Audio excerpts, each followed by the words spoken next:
Hello and welcome to Wednesday's Words of Worship. In John chapter 3, Jesus has a conversation with a Pharisee named Nicodemus. Now Nicodemus comes to Jesus at night so he wouldn't be seen since he was a member of the Jewish ruling council and he didn't want to be judged, ostracized, or even worse by the other Pharisees for talking with Jesus. Many times in the Bible, things that are done in secret or evil things are done at night where they're not as easily seen. Even today, we're a bit surprised when certain crimes happen in broad daylight rather than under the cover of night where there's less risk of being caught. During creation, God created light, and then God sent the light, Jesus, his Son, into the world to dispel the darkness of sin and to bring truth. In verse 19 of John chapter 3, Jesus says this to Nicodemus, "Light has come into the world, but people loved the darkness instead of the light because their deeds were evil. Everyone who does evil hates the light and will not come into the light for fear that their deeds will be exposed. But whoever lives by the truth comes into the light so that it may be seen plainly that what they have done has been done in the sight of God." Jesus is that light.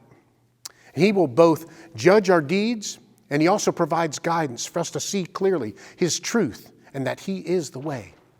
But we often struggle with our actions and we still often want to do things our own way. Often our struggles aren't a matter of us not having the proper knowledge or not having Jesus illuminate the way or give us the truth. We often know the right thing to do, but we search for a reason not to do it. We want direction, but not Jesus. We want God to bless what we do, but we don't want to put the time and the effort into cultivating a life-changing relationship with him. I guess we could say we like walking in the twilight. Just enough light to keep us out of trouble, not enough darkness that we stumble, but enough to hide our motives.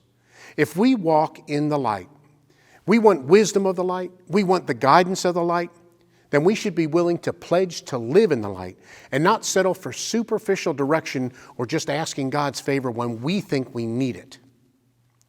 Walking in the light of our risen Savior is a daily challenge, and it's an obligation that requires our commitment and obedience to the one who is the true light of the world, Jesus Christ. Walk with him and in his light, and he will make your path visible and straight. Hey, thanks for listening. I'm Kevin, and hope to see you again next week.